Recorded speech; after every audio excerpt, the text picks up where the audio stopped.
Okay, man. What's good, everybody? This is your man Frank Yeager, Black Native, and we got with us a special guest today, straight from Birmingham, Alabama. One of the mighty '80s babies, D.S.A. Sound off, man. What's up, man? D.S.A. in the building. All right, we got a pressing issue today. One of my homies made a video about men and what they think about men and what men think about them and how men are and all of that. And they were asking for responses, so we're gonna respond. I got a panel of educated black men right here, and we're gonna respond to your video to the best of our abilities. That sound alright to everybody? yeah. Good. Alright, first off, they feel like men don't have ambitions. Well, first they talk about an age bracket from 18 to 24, possibly 18 to 21, in that age bracket not having ambitions. And they say that when they talk to the gentlemen on the campus, they feel like their majors and their aspirations aren't good enough. For who? Well, for them, for right you know what now. I'm saying? Because it's like, I know they made a complaint about physical training and things like that. But if you walk around our campus, I want to do fashion design. We can have the same, what's ambitious about fashion design? Anybody can make a logo on some jeans and call it a label. We can look at it like that. Well, okay, I feel that. What I think it is it falls back on, I think the problem that women have with men is the problem that women have in themselves. I think that women are far too judgmental on men. They judge men so harshly that when they get something other than what they think it should be, it's like, oh, he ain't a real man. First, I don't think a woman can tell a man how to be a man. Exactly. I don't think that's possible. Exactly. I don't even think another man can tell me what it is to be a man. Like, we can't even agree on what it is to be a man. I say be a man. Like, I think that sweep cagging this nigga and stabbing him in the head is how you fight like a man, a smart man. But maybe you be like, you fight him heads up, knuck up on him. I mean, it comes to perspective. All of it breaks down to perspective, and I think it's a little unfair. I think it's a little disrespectful for people to be like, well, I'm an education major and that's an admirable goal, while you're a physical education major and that's not Like they're going to college just to get by, just to say they got something. You know what I mean? Yeah, physical education is a serious major. And basically, it's something that they want to do. Why you want to try to force somebody to do something they don't want to do?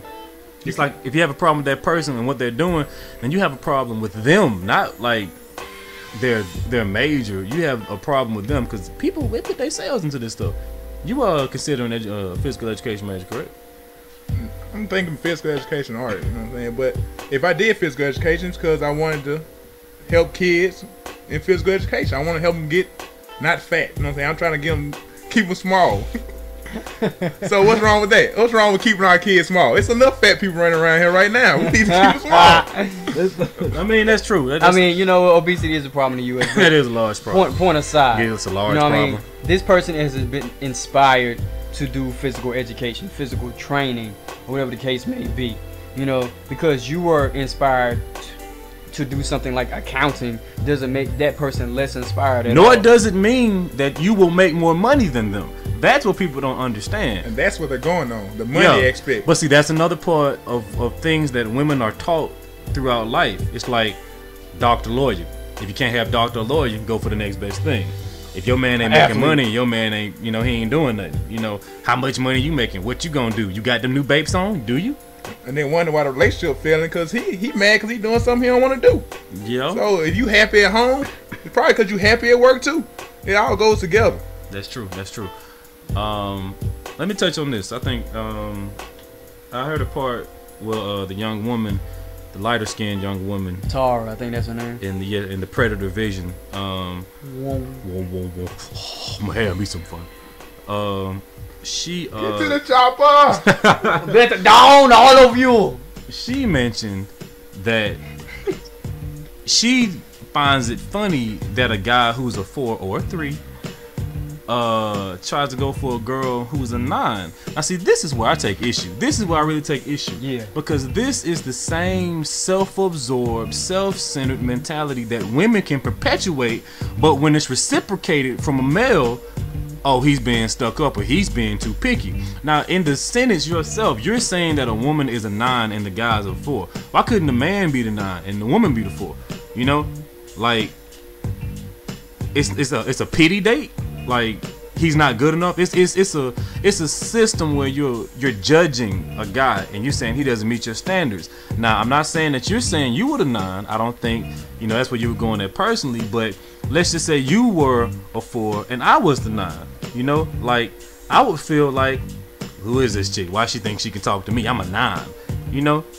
That's a very elitist attitude, and when dealing with someone on a relationship plane, I really don't think you should do that, because women are constantly talking about, oh, I want somebody that's gonna love me for me. For me. It's not about looks, but then you clearly have a scale to judge a guy if he looks. don't have if he ain't got the right shoes on. I don't like his I mean, hair. let's face it. When you see a guy, you're not gonna be like, well, you can't. It's no way for you to be like off top of your head, this guy's a 9, and you haven't heard this bastard talk or anything yet. Well, see, personally, I mean? when I look at a girl, the first thing I look to see if she's got a nice set of morals.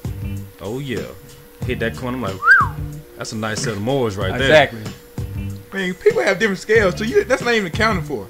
How can you say somebody's a 9? What if that person don't feel like they're a 9? That is very true. Somebody can be Beauty's in the eye of the beholder, all that good stuff, but instead of chastising this person for possibly being a 3 in your eyes, just move on.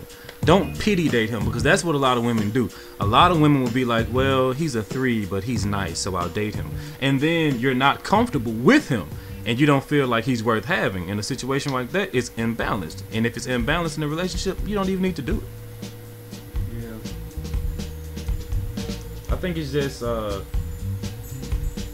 back to the ambitious thing. The ambitious thing is not a problem with men from 18 to 24, 18 to 21. I think it's a problem that our black people as a whole have. It seems like in this day and age, being young and black, what's cool is to get as dumb as you can, as quick as you can, for as long as you can. Exactly. And it's like, being ignorant is the cool shit. I don't like Chris Rock was saying, it's cool not to know shit. You know what I'm saying? What's the cap in Nigeria? I don't know. I'm keeping it real. He's cool. Keeping it real dumb. You know what I'm saying? Like that. I don't think that's a man. Because I mean, women are the same way. It's not just men. Women. It's men and women. It's men men black and women. people. It's just black folks. But you have to understand that the first thing y'all did that I took issue with was that you tried to generalize an entire sex by the experiences of yourself. Those men at that university at West Florida. The world, small experiences. They're only 18. Not. Well, see, I can't say they're only 18, because at 18 I experienced a lot. They could be experienced, but what I'm saying is the world, no matter how old you are, 18 or 1800 years, it doesn't matter. The world is not limited to your personal experience. It's like, if you feel like this isn't right, then maybe you shouldn't date those guys around there at what is it, Florida? University of West Florida. West Florida. Then maybe the West Florida guys just ain't your cup of tea. Maybe you should go somewhere else. So you feel like since they're 18, they just really they ain't did enough. They don't have enough frame of reference to really. I mean, you can't really just talk about all men at 18. You haven't even seen. I don't think anybody can talk about all men. Or you all haven't even women met a for that 30-year-old yet. I mean, how can you discuss men? You haven't dated somebody that's 25 yet. I think a big issue, a big part of the issue is the fact that they themselves are still in a bracket where they're considered older children, but still children. Women, this is their reality, you know what I mean? Like, well, with women, the females mature faster than males. So an 18-year-old woman normally is about the maturity level of like a 23 or 22-year-old guy. You know, like they're on the same level. You have to understand, you're an anomaly. I'm an anomaly. Look at everybody else. Regular people, we're smart. We're the elite. We're elite motherfuckers. Regular people, it take a guy 23 years to get the same amount of knowledge and drive that it would take a female 18 years.